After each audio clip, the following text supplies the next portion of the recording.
O meu primeiro contato, assim, com uma manifestação, com um grupo de pessoas se manifestando por algo foi dentro do JAD, quando a gente foi quando eu fui para a primeira greve dos professores, né, que eu acompanhei e tudo mais.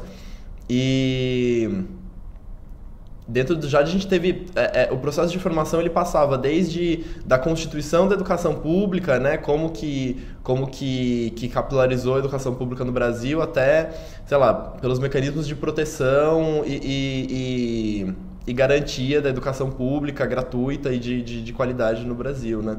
E fui chamado para compor aqui a equipe de coordenação do Transcidadania, que é...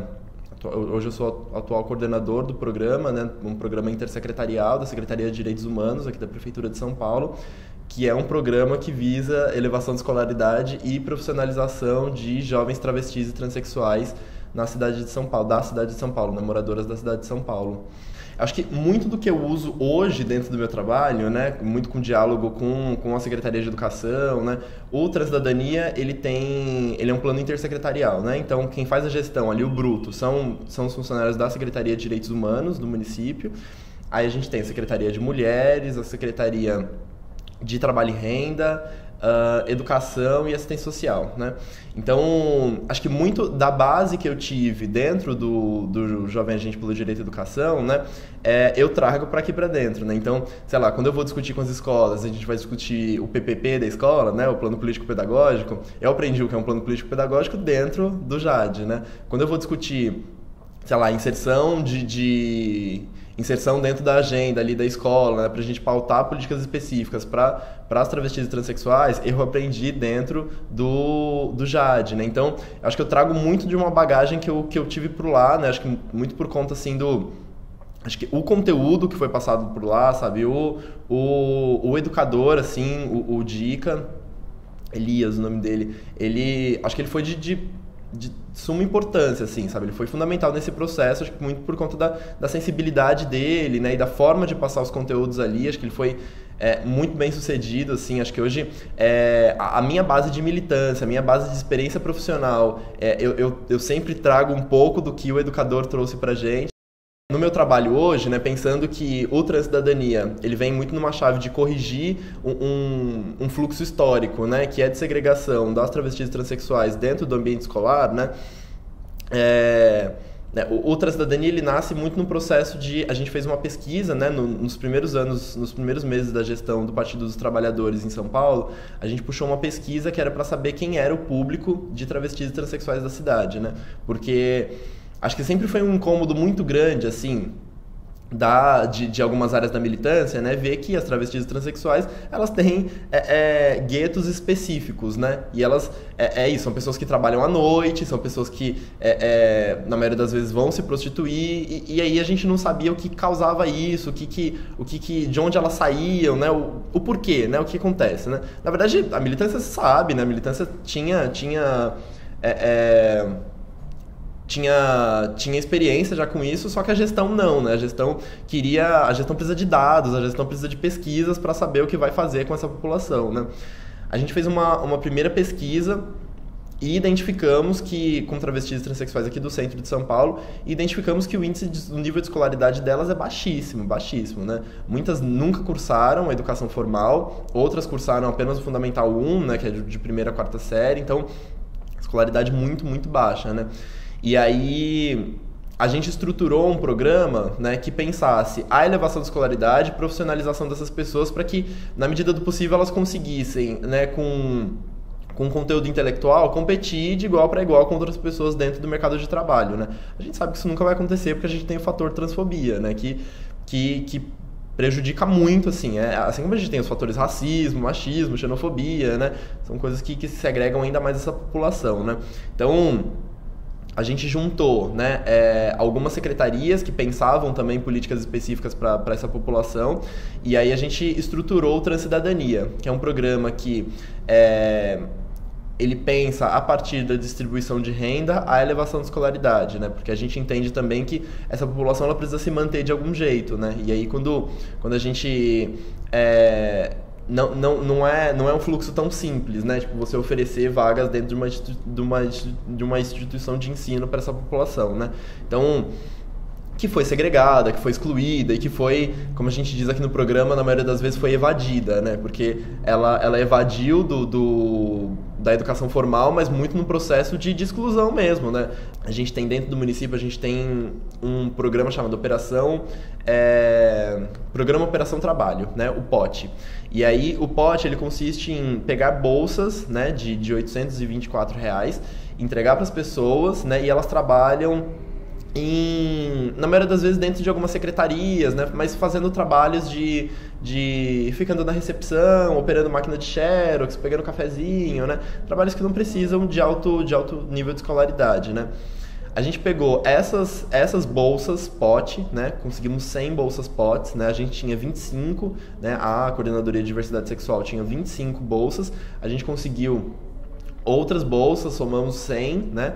E aí a ideia era, a gente identificou que essa pessoa saía do programa POT, né, essa pessoa que ficava servindo café, ou que ficava operando a máquina de xerox, ela saía e retornava para a rua, ela retornava para os índices de vulnerabilidade, para a exclusão, né.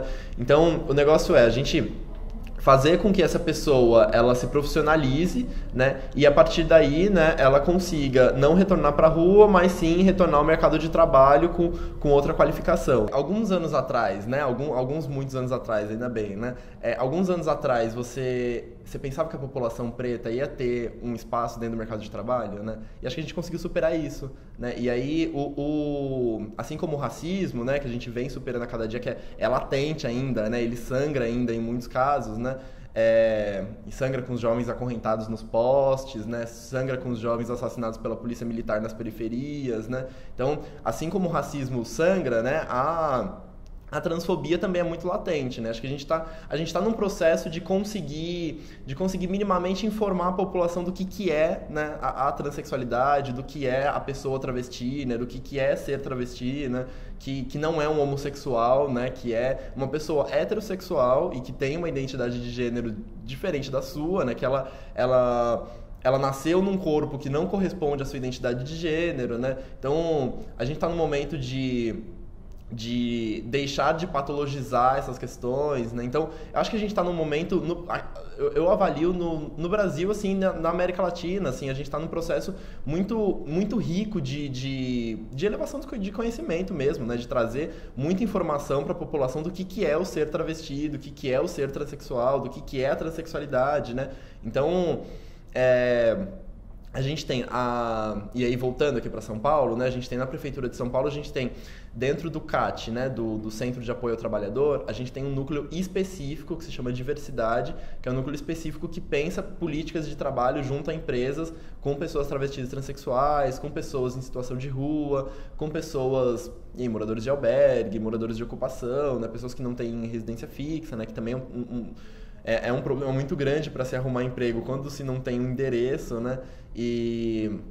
Então a gente tem núcleos de trabalho dentro da prefeitura que pensam políticas específicas para essa população, né? Muitas delas moravam em casa de cafetina e se prostituíam para pagar as diárias para essa cafetina.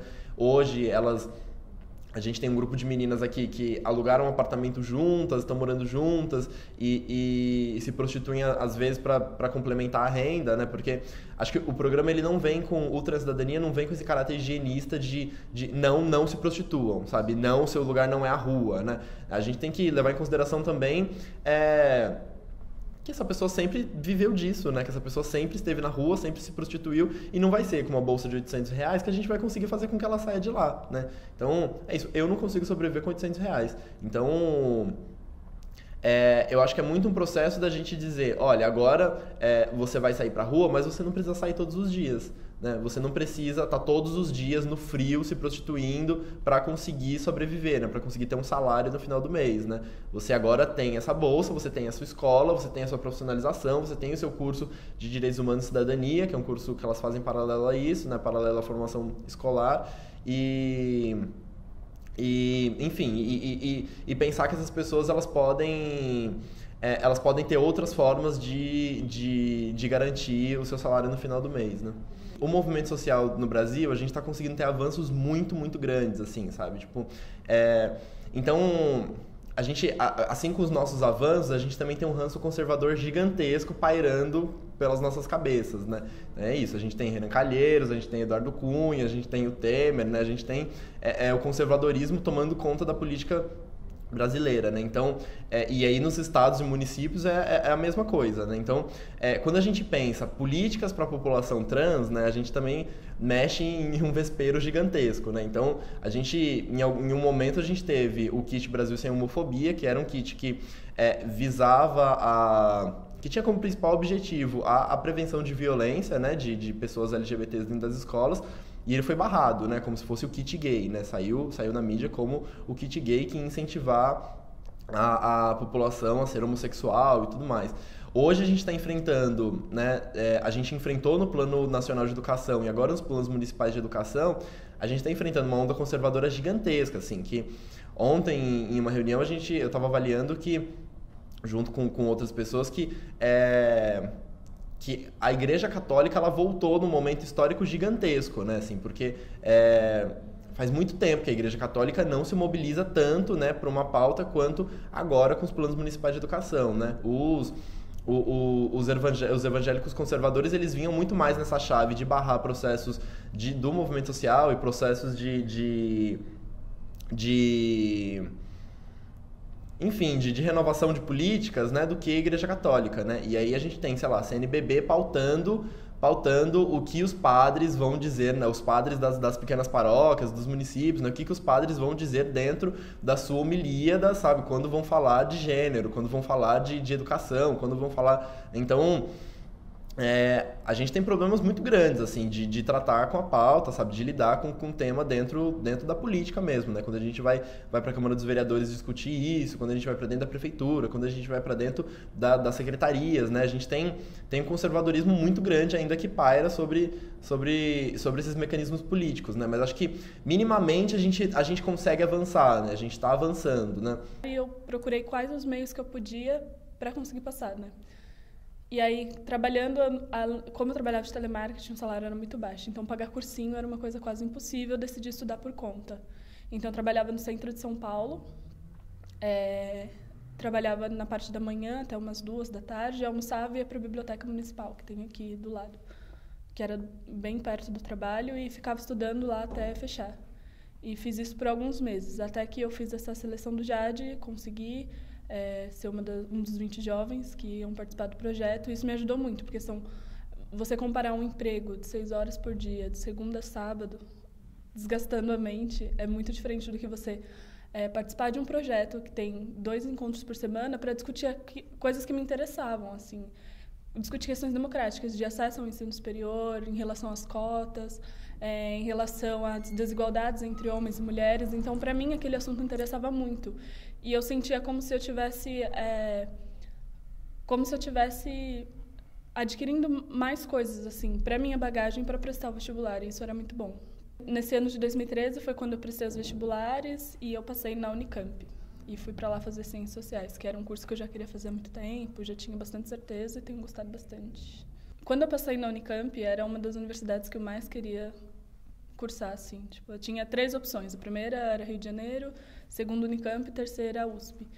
A do Rio de Janeiro só abriu matrículas para integral, não abriu noturno, no ano em que eu prestei Sociais. E aí eu fiquei com medo de ir para outro estado, que eu não conhecia ninguém lá, absolutamente ninguém, que é muito mais caro de se viver, então eu fiquei com muito medo de ter que trabalhar de repente e não consegui porque o curso era integral, então eu preferi não ir. E aí teve a Unicamp, que como era uma das que eu mais queria, eu fui, mas ao mesmo tempo eu não sabia como eu faria para ir, porque